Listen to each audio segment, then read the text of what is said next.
ये भी हो सकता है कि मैं आज आधा पेपर करा दूं,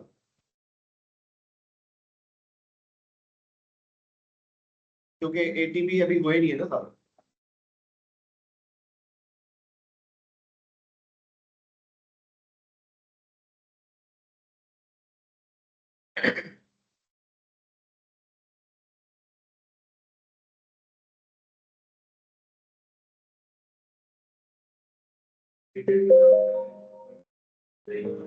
अच्छा, ATP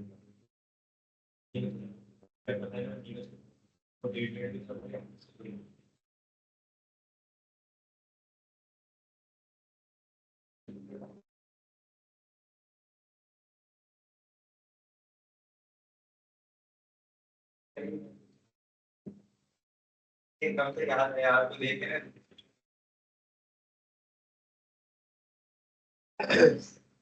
Whichever is connected. November 24, paper 4, variant 1.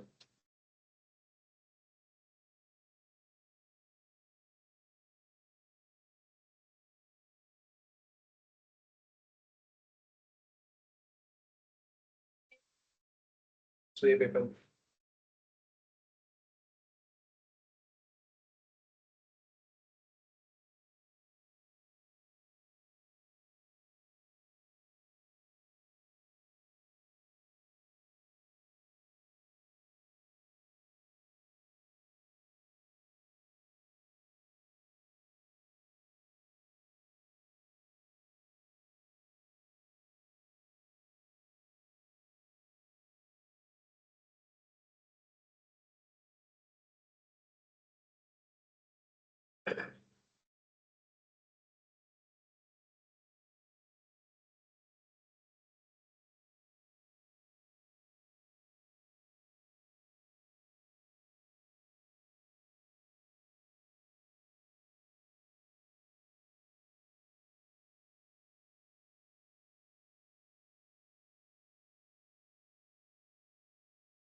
हमारा बुक में है।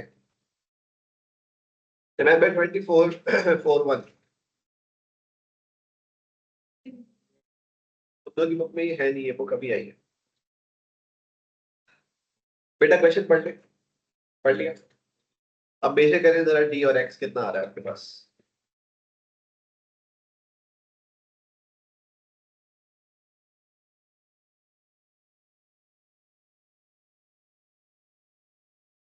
एक्स कितना आ रहा है?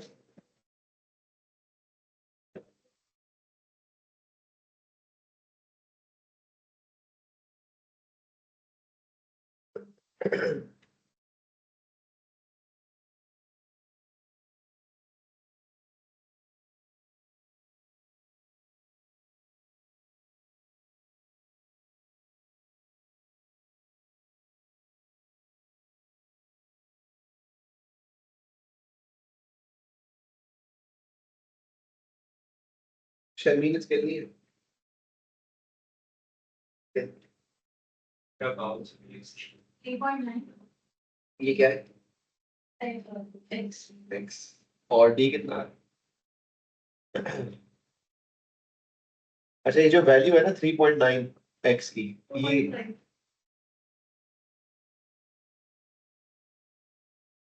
मार्किंग स्कीम से अलग होगा हमारा आंसर में, क्यों? पेपर जब प्रिंट होता है तो वो दोबारा से उसका ना रीसाइज होता है, ठीक है। इसलिए आपका ये जो मेजरमेंट वाले जितने भी एटीपी के क्वेश्चंस होंगे ना, उसमें आपका आंसर और बुक का आंसर अलग होगा, तो आप परेशान नहीं हो, ठीक है। डी आ गया, एक्स आ गया। अब हमने निकालना है use a value of x in part A to calculate the length of the straw before it was cut into pieces. Student ने एक स्ट्रॉ के कितने पीसेस किए थे? तो टोटल लेंथ बता सकते हैं आप लोग? क्या करेंगे हम? x को मल्टीप्लाई कर देंगे 5 से। 3.9 मल्टीप्लाइड बाय 5। एक स्ट्रॉ था, के 5 पीसेस किए। अब वो पूछ रहा है पहले जब स्ट्रॉ पूरा जब स्ट्रॉ था तो उस वक्त उसकी लेंथ क्या थी? कितना आई? 19.5।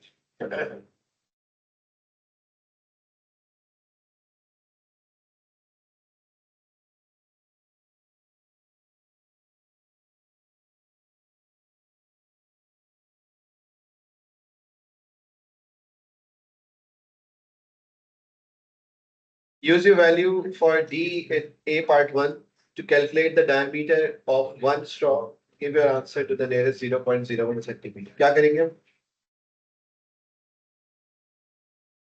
हाँ, डिवाइड बाय 5 करेंगे। ये जो 2.5 है इसमें कितने स्ट्रॉज हैं? 5 हैं। और हमें कितने का पता करना है? एक। हम क्या करेंगे? डिवाइड करेंगे। बताएं क्या आंसर आएगा? 0.5 के आगे क्या है? तो 0.50 लिखेंगे।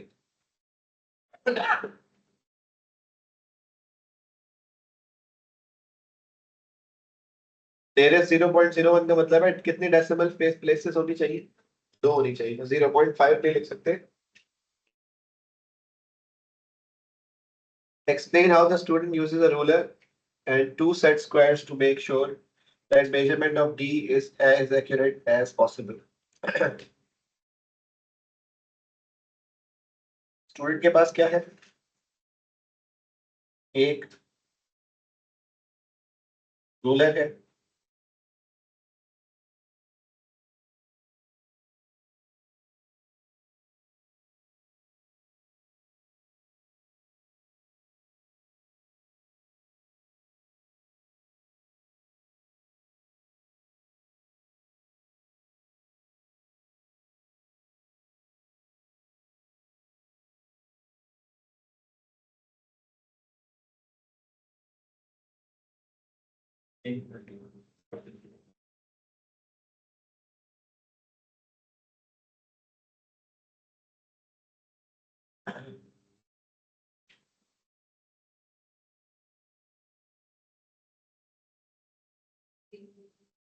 रूलर के अलावा क्या है हमारे पास? Set square.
अच्छा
दोनों साइड्स पर जो साइड स्क्वायर है उस तरफ से रीडिंग लेंगे और दोनों साइड्स की जो रीडिंग आएगी उसको क्या करेंगे माइनस। लेट्स से एक तरफ रीडिंग आ रही है 12 और एक तरफ आ रही है 17, तो डी की वैल्यू कितनी हो जाएगी 5 हो जाएगी।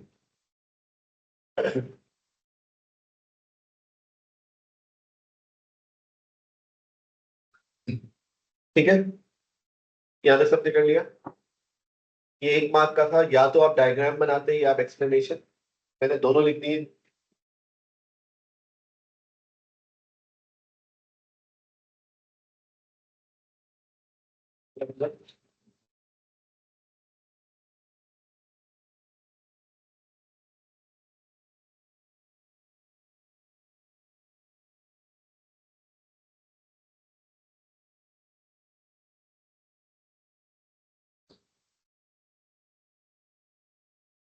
यहाँ तक कर लिया सबने। वही V1 is equal to 3.14 d square L upon 4।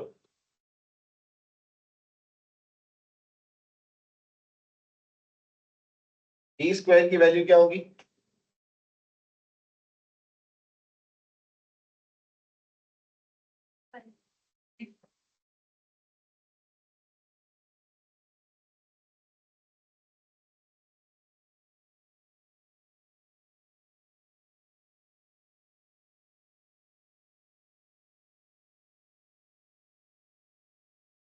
क्या आंसर आया?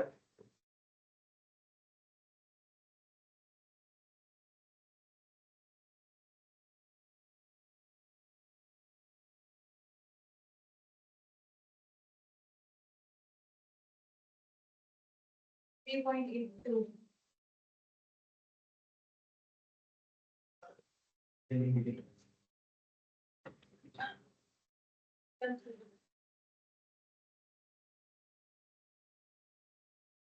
Three point eight two six 3., 826. तो बस को लिखेंगे 3.82।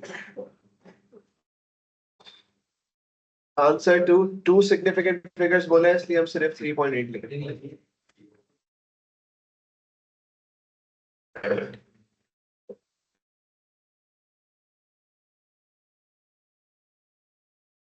इसका भी आंसर आपका मार्किंग स्कीम से डिफरेंट होगा, क्योंकि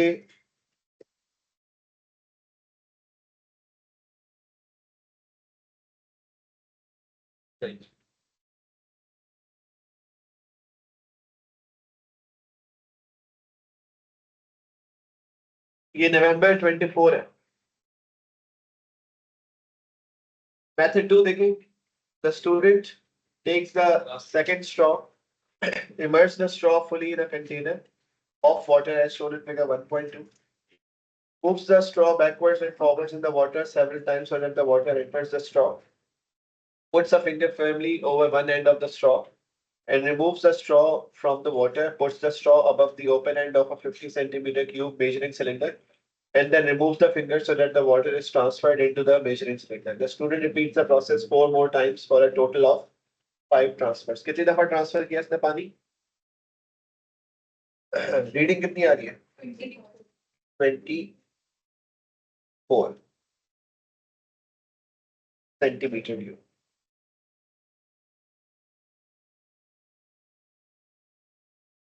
calculate the average volume of water V2 in one straw. क्या करेंगे, कितनी दफा किया था इसने? तो 24 डिवाइडेड बाय 5 कर लेंगे तो एक का पता चल जाएगा कितना आया।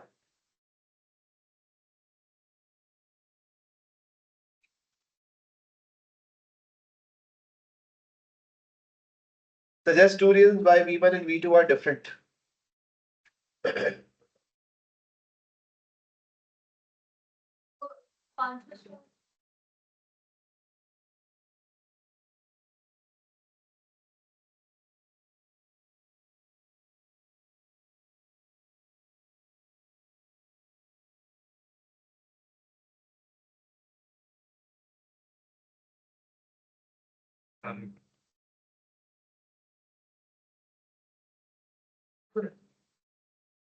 कैसे होता है?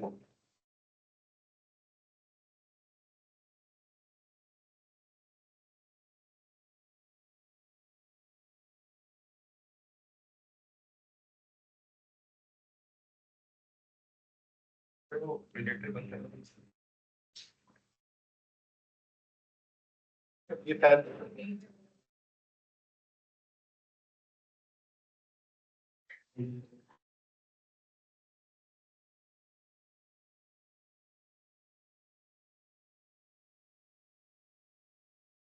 देखिए, हो सकता है कि जब हम यहाँ पर रीडिंग ले रहे थे तो ऐसा पॉसिबल है कि स्ट्रॉस क्या हो गए हो, स्क्वीज हो गए हो, प्रेस हो गए हो, जिसकी वजह से जो डी की वैल्यू है वो एक्चुअल ना आई हो। क्या ये एरर क्रिएट कर सकता है? ये हो गया मेथड वन में एक पॉसिबल हो। इसके अलावा भी हो सकते हैं, जैसे पैरेलैक्स एरर हो सकता है। और क्या हो सकता है? स्ट्रॉस खुद भी हो सकता है कि वो एग्जैक्टली सर्कुलर ना हो। आपने कभी स्ट्रॉस खुद भी देखे हो तो एग्जैक्टली कभी कभार होता है कि वो पैकेट से ही जब निकालो तो वो एग्जैक्टली सर्कुलर नहीं होते। ये भी पॉसिबल हो सकता है। मेथड टू में क्या पॉसिबिलिटी है कि ये पानी ट्रांसफर कर रहा है तो जरूरी है सारा पानी ट्रांसफर हो जाए। कभी कभार ऐसा भी हो सकता है कि कुछ पानी बाहर गिर जाए। हम जब आप उससे रोक रहे हैं पानी, हो सकता है उस वक्त आपने ज्यादा प्रेस किया हो, वॉल्यूम चेंज हो जाए स्ट्रॉ का। ठीक है, और क्या हो सकता है?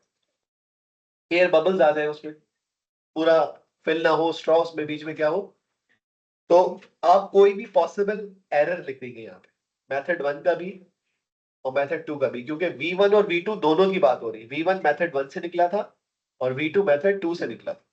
काम एक ही हो रहा है लेकिन दो मेथड्स हैं, दो तरीके हैं। तो कौन से मेथड में कौन सा रीजन हो सकता है जिसकी वजह से वॉल्यूम गलत आया होगा या अलग आया होगा, तो आपने बताना है। ठीक है, तो हम क्या लिख रहे हैं? दूसरा, मे बी द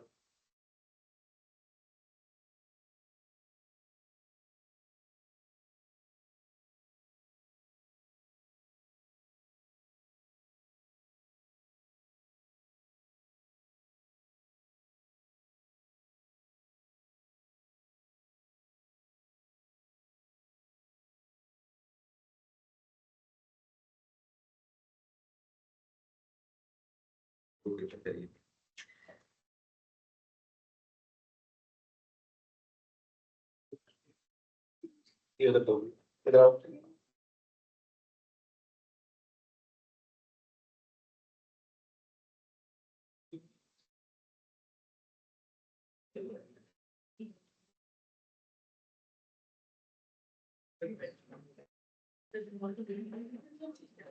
कुछ हो सकता है कि वो स्पिल हो गया हो, गिर गया हो, ट्रांसफर ही ना हुआ हो मेजरिंग सिलेंडर में जब ट्रांसफर कर रहे हो।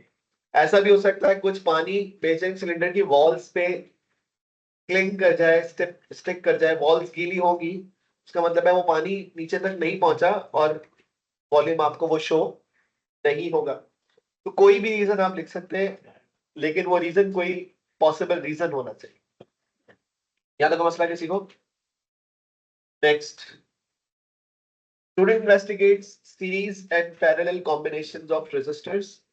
The student is provided with two resistors X and Y connected in the circuit shown in figure 2.1. The resistors are not identical. The resistors same नहीं है। Electromotive force कितनी है इसकी? 3 volt. The student closes the switch. Figure 2.2 shows the reading Vx on the voltmeter and Is on the ammeter. बेटा voltmeter की reading कितनी है?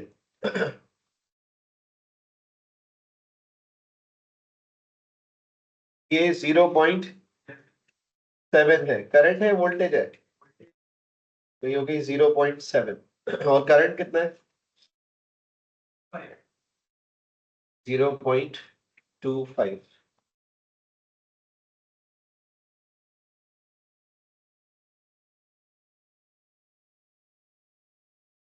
फिर लिखा है नीचे, the student opens the switch. The resistance of a resistor can be found using the equation.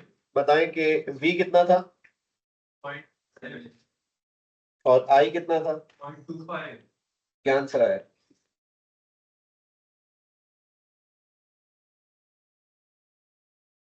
2.8 आ गया। Suggest why the switch is opened after the readings of potential difference and current. Reading लेते ही उसने switch को open क्यों कर दिया था वापस? Current flow करता रहेगा तो रेजिस्टर्स जो है वो क्या करेंगे, हीट अप करेंगे।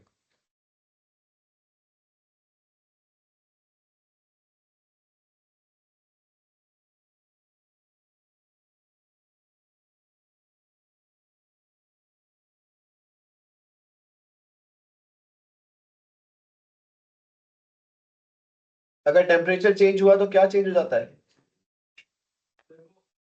रेजिस्टेंस चेंज हो जाती है, मतलब ओम्स लॉ ओबे नहीं होता। तो हम टेम्परेचर क्यों कांस्टेंट रख रहे हैं, टेम्परेचर चेंज होने क्यों नहीं दे रहे। अगर सर्किट ऑन रहेगा तो करंट फ्लो करता रहे, करंट फ्लो करता रहेगा तो वायर्स या इलेक्ट्रॉनिक कंपोनेंट्स क्या हो जाएंगे, हीट अप हो जाएंगे, उनका टेम्परेचर बढ़ेगा, टेम्परेचर बढ़ने से रेजिस्टेंस भी बढ़ेगी अगर ये मेटालिक है तो।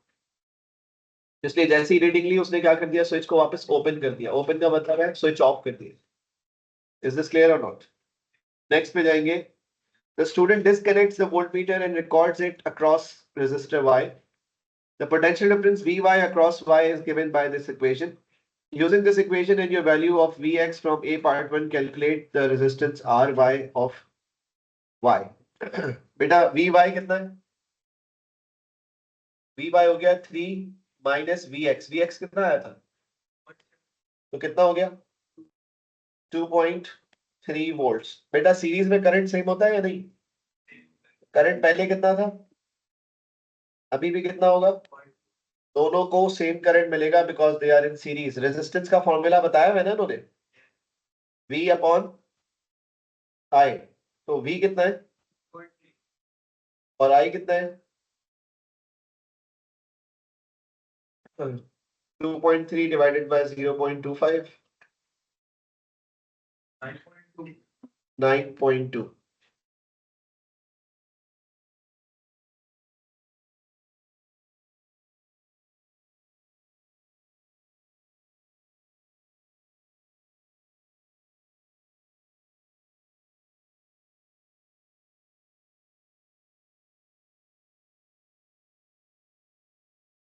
Done. The student now connects X and Y in parallel. पहले कैसे कनेक्टेड थे, अब ये X और Y को हमने कनेक्ट करना है पैरेलल में।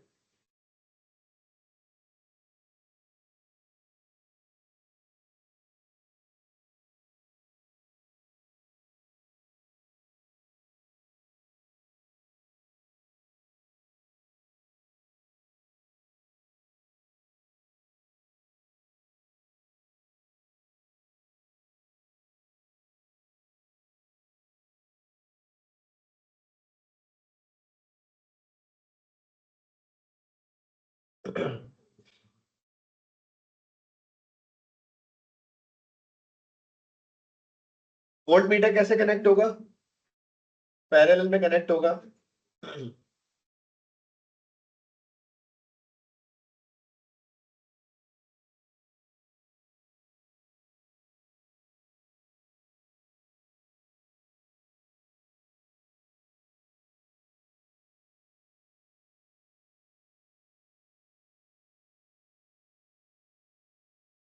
यस,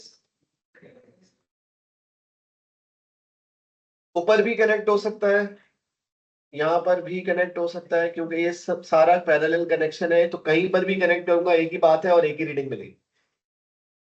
सही है। पहले वोल्टमीटर सिर्फ किसके पैरेलल कनेक्टेड था, कौन से वाले के, एक्स के।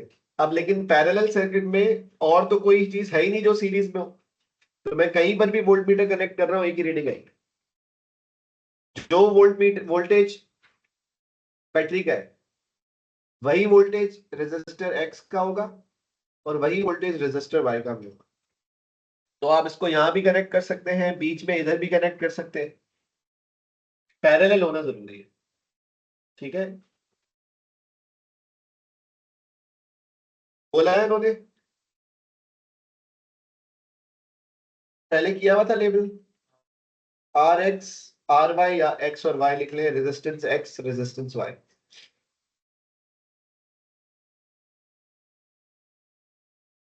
यहां तक कोई मसला। Curie suggests that if the two resistors are arranged in parallel, the combined resistance is given by this।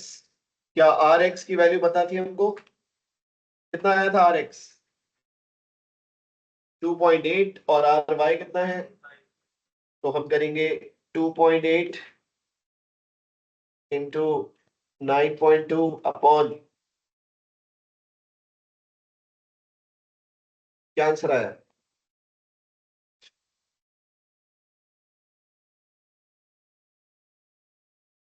क्या लिखना चाहिए इसमें?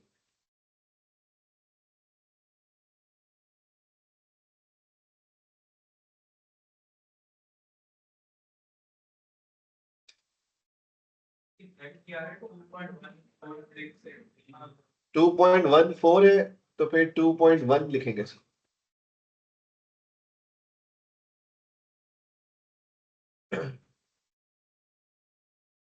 यहां तक मसला। The manufacturer suggests that the combined resistance of resistor X and Y when placed in parallel is 2.5. हमारी कितनी आई है?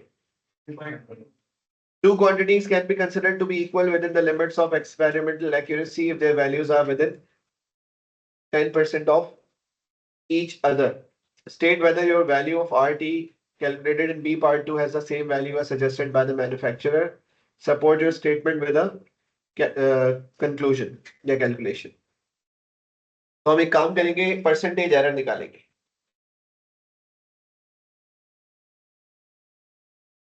ठीक है, और उसका फॉर्मूला होता है डिफरेंस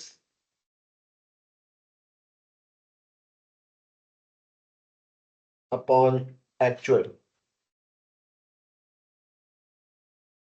इनटू 100। बेटा डिफरेंस कितना है? 0.4 का डिफरेंस है। कैसे निकाला डिफरेंस? 2.5 माइनस 2.1 डिवाइडेड बाय, और वो एक्चुअल वैल्यू है क्या, मल्टीप्लाइड बाय 100 करें। मुझे बताएं परसेंटेज कितनी आई?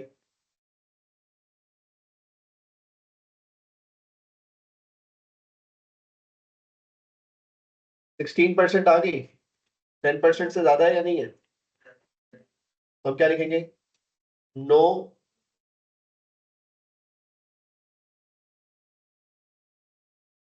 the value is very different as the error is greater than 10%। अगर ये एरर 10% से कम होता तो हम इसको एक्सेप्ट कर लेते। सही, हमारा एरर कितना है, और उन्होंने खुद क्या बोला है कि आप इसको एक्सेप्ट करना है 10% में, तो हम उसको एक्सेप्ट नहीं कर रहे। Values are very different.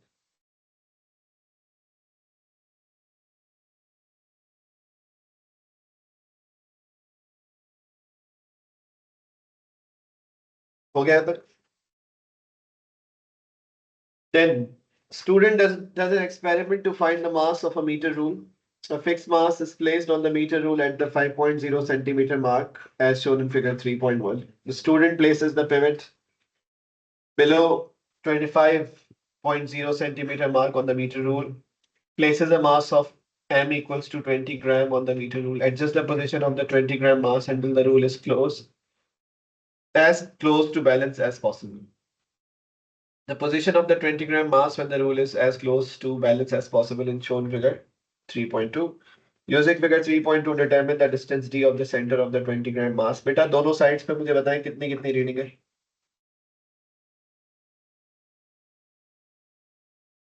एक कितनी है दूसरी तरफ?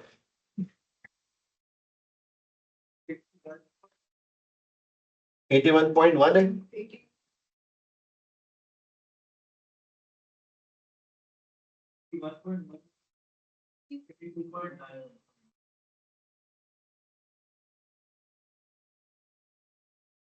81.1 और, तो ये लिख ले यहाँ पर ना, 81.1 इधर आ रही है, और अब मिड निकालना है मुझे। कैसे निकालूं?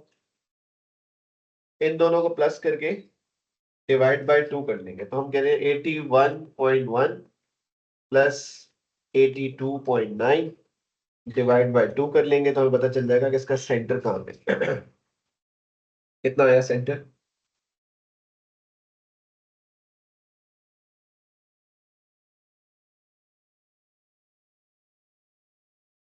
एटी टू पे आया, सही है। और उन्होंने पूछा क्या है, डिस्टेंस निकालो कहाँ से, सेंटर से लेकर पिवट तक का। अब पिवट कहाँ पे?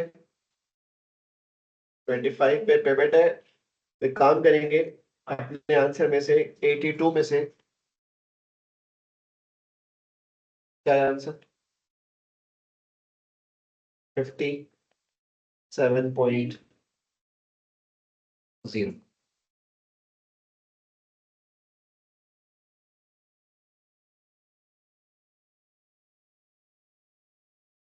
57.0 क्यों लिखेंगे? क्योंकि जो रीडिंग्स है ना, वो सारी एक एक डेसिमल प्लेस पे है। मतलब ये जो मीटर रूल है, ये डेसिमल प्लेस रीड कर रहा है नहीं कर रहा? 81.1, 82.9, सही है। तो हमारा आंसर भी 57 नहीं हो सकता, 57.0। Describe the technique the student uses to balance the metre rule with 20 gram mass. कैसे बैलेंस करेगा? पोजीशंस को बार बार चेंज करता रहेगा, कब तक? जब तक कि इक्विलिब्रियम में नहीं आ जाता। तो हम क्या लिखेंगे? मूव या चेंज द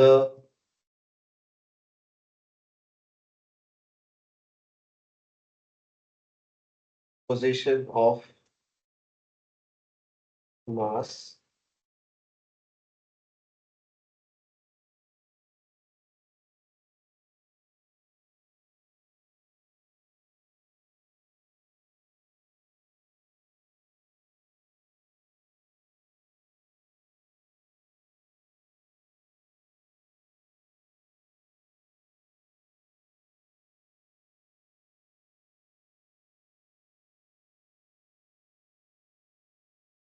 कब तक मूव करते रहना?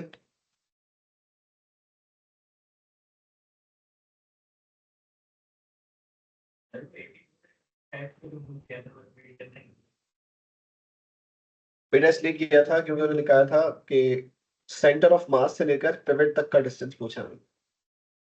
सेंटर ऑफ मास 82 पे आया था और पिवट थी 25। तो इसलिए हमने उनका बिटवीन डिस्टेंस निकालना था तो माइनस किया था। ओके, यहाँ तक का मसला किसी को?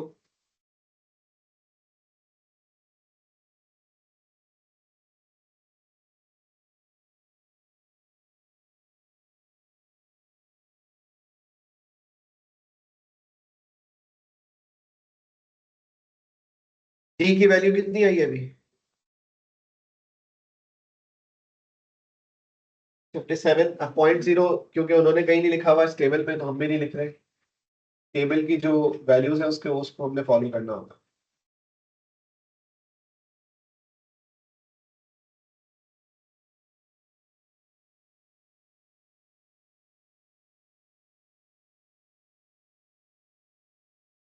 अब मुझे बताएं 1/d, 1/57 कितना है?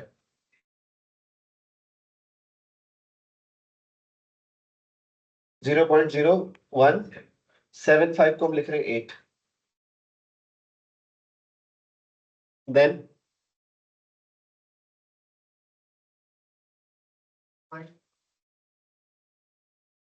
0.027। देखिए डेटा में दो सिग्निफिकेंट फिगर्स है ना, तो आंसर में भी दो ही रख दे। 1 आएगा भी नहीं बेटा, कैलकुलेटर उठाए। 37 लिखना आता है? 1/37 का उन्होंने कहा है 1/d निकालना। दिया हुआ है ना उन्होंने। डी की वैल्यू कितनी थी? पहली वाली डी की वैल्यू कितनी है? रमजान है ना, ऐसा हो जाता है। डी कितना है? 57। 1/d मतलब 1/57। डी के बाद दूसरी वैल्यू क्या है? 1/, फिर 37, फिर 1/28। इस तरह से हर वैल्यू के लिए करेंगे। नेक्स्ट बताओ ईमान, वैल्यू 1/28 कितनी आई थी? 0.5।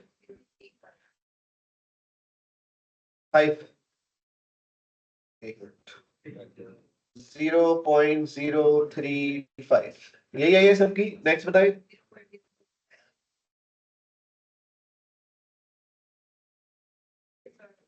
6 था। हाँ वेरी गुड, तो हम इसको 6 कर लेंगे। फिर बताएं, डिसाइड कर ले जल्दी से।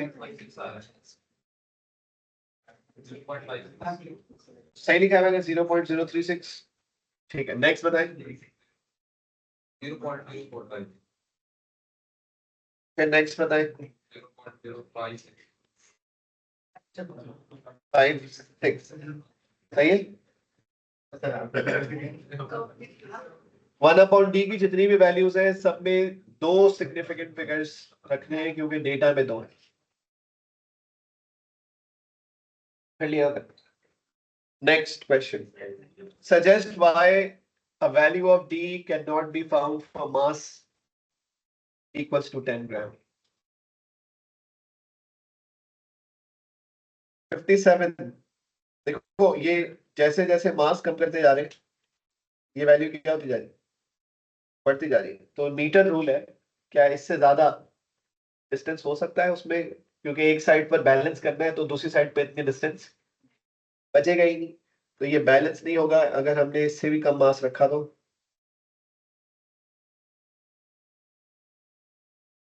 द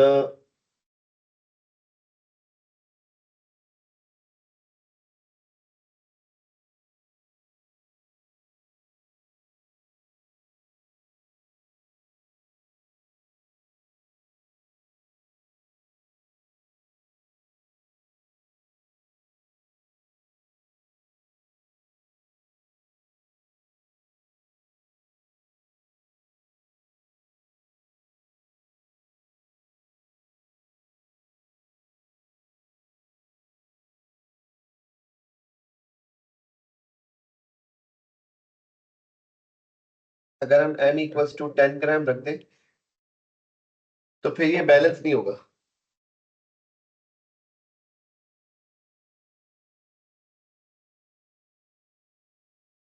ये भी लिख सकते हैं, लेकिन बैलेंस क्यों नहीं हो पाएगा, ये डेटा से हमने थोड़ा कनेक्ट करना है। डेटा में पहले ही डी 20 ग्राम पर डी की वैल्यू 57 है और ट्रेंड ये बता रहा है कि अगर मैं मास को 20 से और कम करूं तो डी की वैल्यू को 57 से और बढ़ना है, और से ज्यादा डी की वैल्यू बढ़ नहीं सकती। तो इसलिए मैं लिखा है long metre rule not long enough.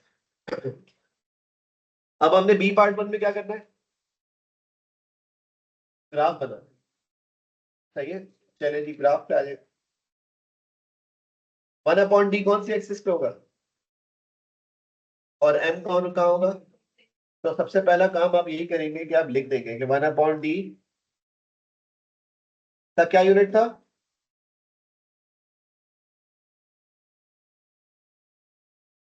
और m का क्या यूनिट है,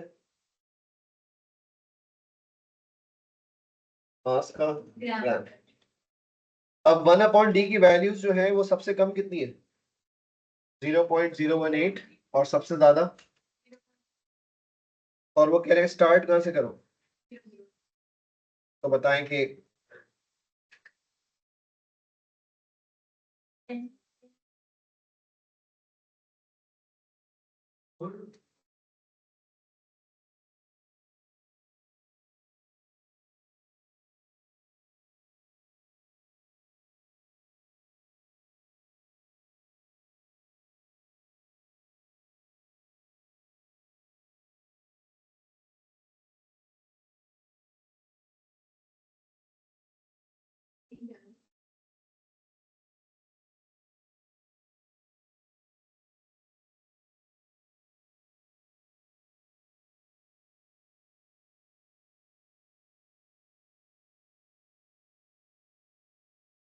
हो जाएगा इसमें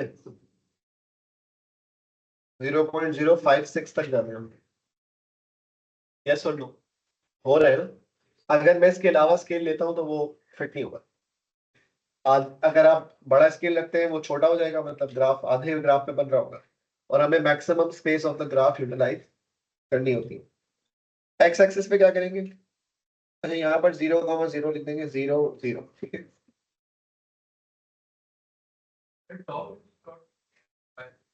नहीं, उसे 0.06 वाला पॉइंट नजर नहीं आ रहा। 20 40 60 कितना था वहां का, ठीक है। सारे आ जाएंगे इधर में। पहला कोऑर्डिनेट क्या है, 20 पे 0.018,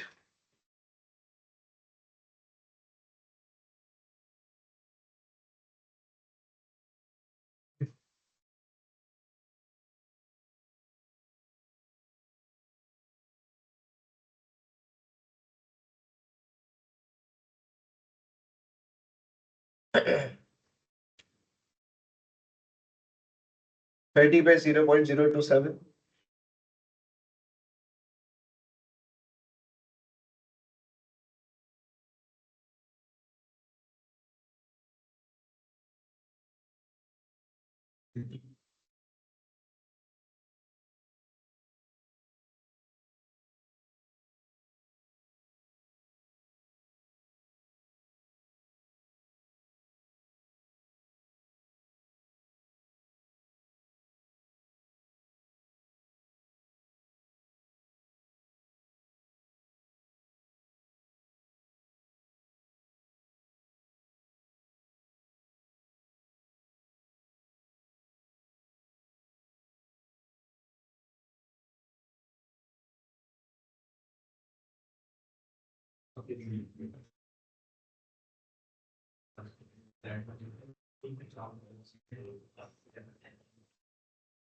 फिर क्या बोला उन्होंने, क्या बनाया इसमें, बेस्ट फिट लाइन बनाए।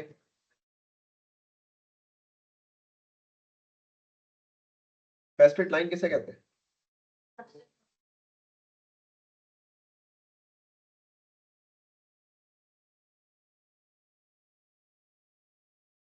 मेरे कितने पॉइंट लाइन पर नहीं आ रहे, एक, सही है। बाकी 4 पॉइंट्स लाइन पर है। अगर 2 पॉइंट्स लाइन पर नहीं आ रहे होते तो एक लाइन के ऊपर होना था और एक लाइन के नीचे होना था, ठीक है। तो हम हमेशा लाइन बनाएंगे, जो पॉइंट्स नहीं आएंगे लाइन पर वो इक्वी डिस्टेंट होने चाहिए और इक्वली डिस्ट्रीब्यूट होने चाहिए above and below the line. क्या करना है उसके बाद, इसका ग्रेडियंट निकालना है। ग्रेडियंट के लिए आप 2 पॉइंट्स ले लें जो more than half of the line दूर हो, तो मैं ले रहा हूं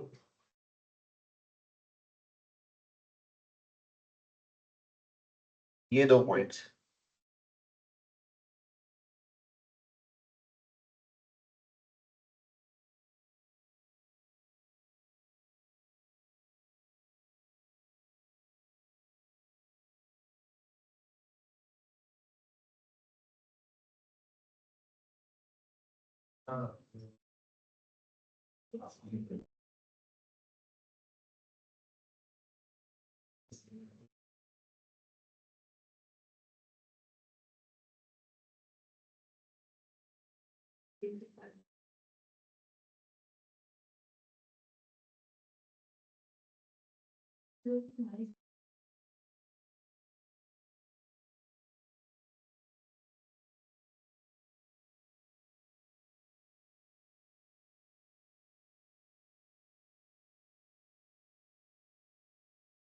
सही है, y2 - y1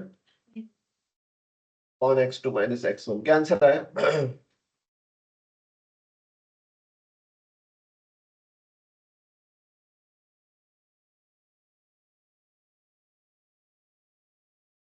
0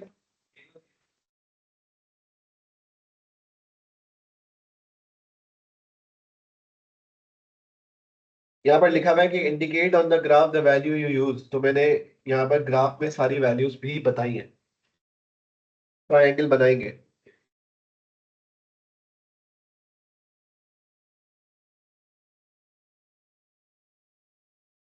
0.000 क्या आया था, फिर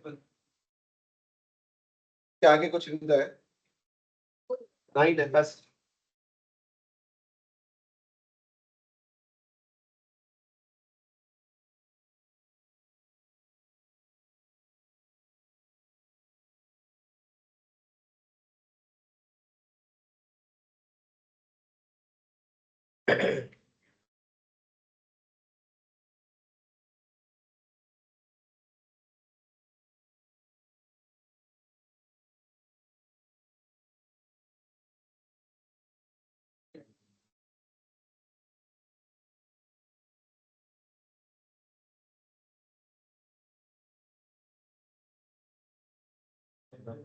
यही आ रहा है ingredient.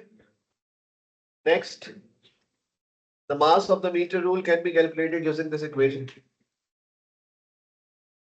160 minus 0.040 divided by 0.0009.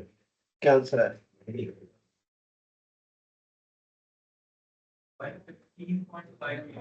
1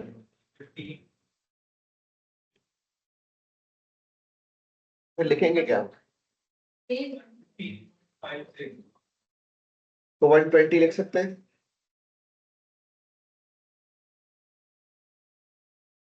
115.5 में 4 सिग्निफिकेंट फिगर्स और अब तक हमने जितनी भी वैल्यूज यूज की है उसमें 2 से ज्यादा नहीं थे, तो मैंने 120 में राउंड ऑफ किया है.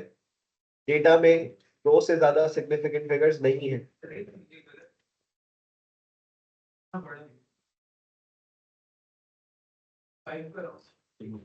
आपने अपना आंसर भी लिखा है या नहीं लिखा है? तो उनको नजर आ रहा है कि हमने राउंडेड ऑफ वैल्यू लिखी है अपनी सिग्निफिकेंट फिगर्स की वजह से. तो अपना जो आंसर है वो भी लिखा करें जरूर. सिर्फ राउंडेड ऑफ वैल्यू नहीं लिख रहे, हम लोग दोनों लिख रहे हैं.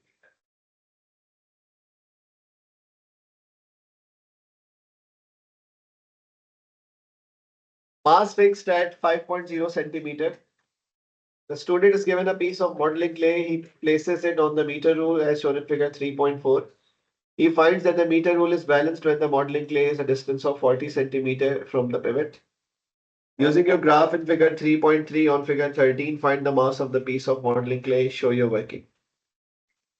बेटा अगर distance 40 है from the meter rule, तो ये pivot से, तो distance होगा कितना? 40 पे मुझे बताएं, ग्राफ पे जाए और मास अब निकाले पीस ऑफ मॉडलिंग ले. बेटा डी की वैल्यू अगर 40 है तो 1/d कितना होगा?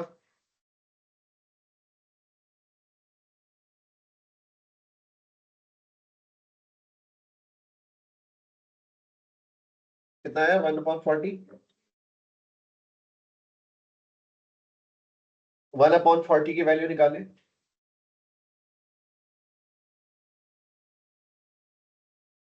जीरो 0.025. 1/4 2.5 होता है, 0.25 होता है, तो इसी में आना था.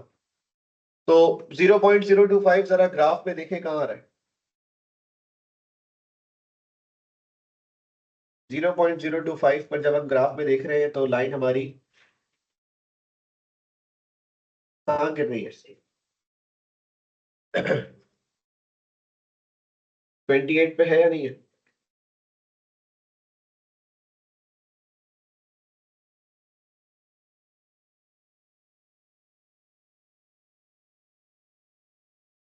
तो 28 लिखेंगे.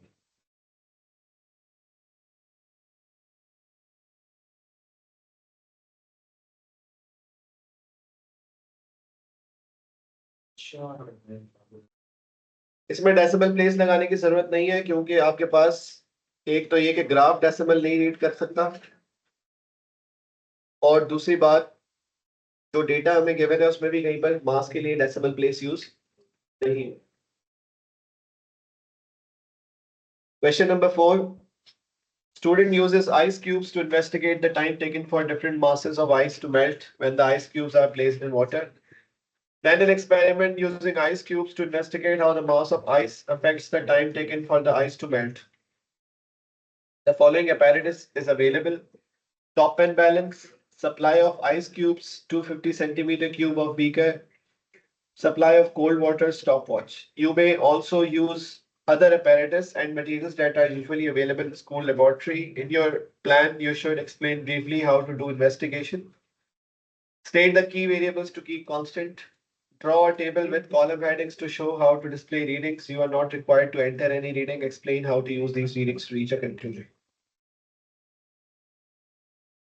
हमारे पास क्या है? Different masses of ice है, अलग अलग मास की ice है, और हम मेजर क्या कर रहे हैं? Time taken to melt measure कर रहे हैं. कोई ऐसी चीज है जो हमारे पास ना हो और हमें चाहिए?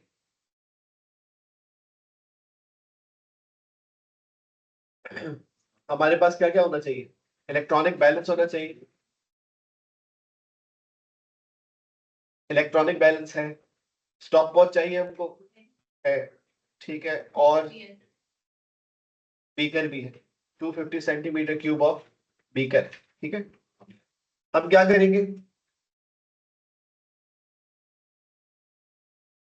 Student uses. अच्छा, क्या चीज कांस्टेंट रखनी चाहिए हमको?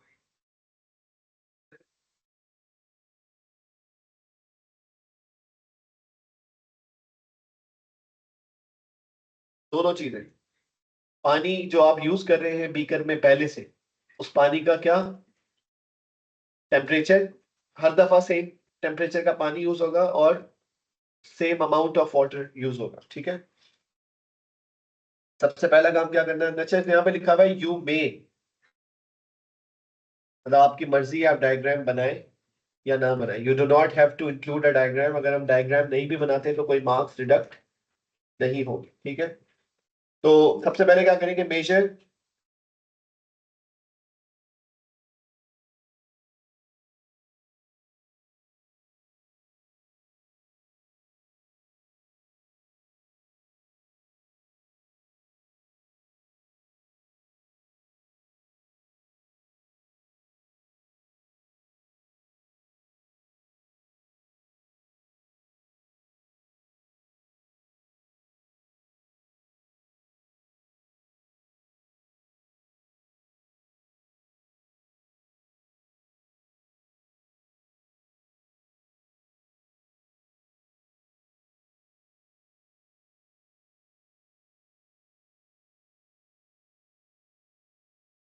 स्टॉप वॉच कब स्टार्ट करनी है?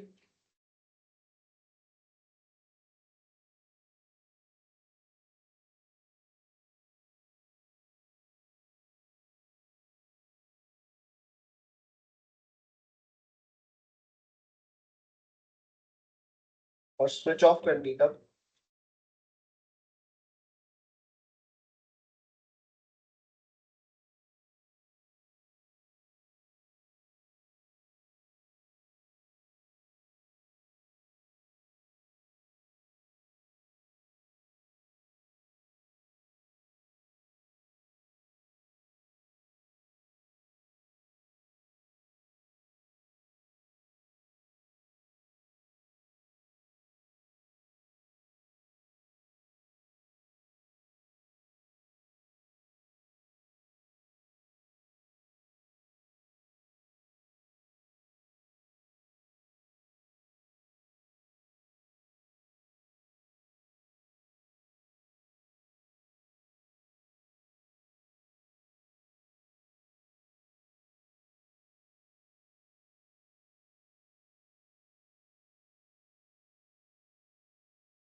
मास ऑफ आइस का यूनिट क्या होगा?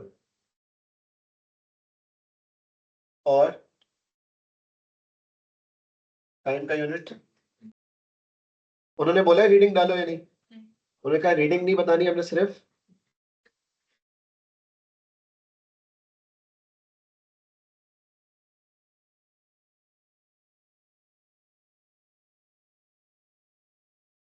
आखिरी चीज क्या बोली है उन्होंने, क्या लिखना है हमें?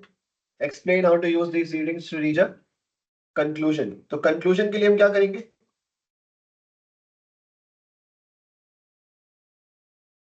जब टेबल बन जाता है तो क्या बनाते हैं?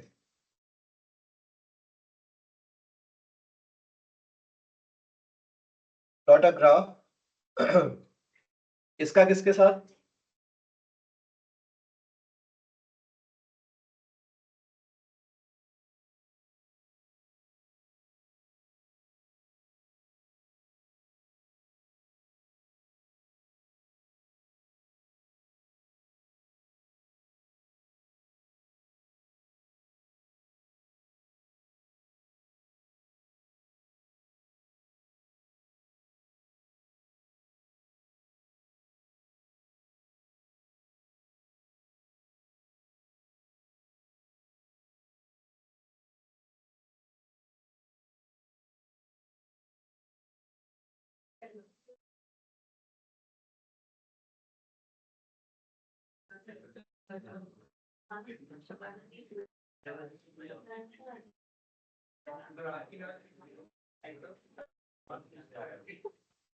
ठीक है, कंप्लीट हो गया सबका ये?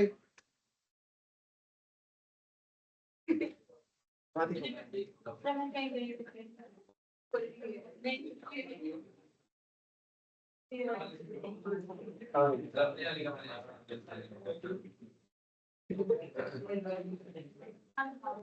आखिरी क्वेश्चन एटीपी का जो है वो हर दफा प्लानिंग का होगा, जिस तरह ये है इसी पैटर्न पे होगा।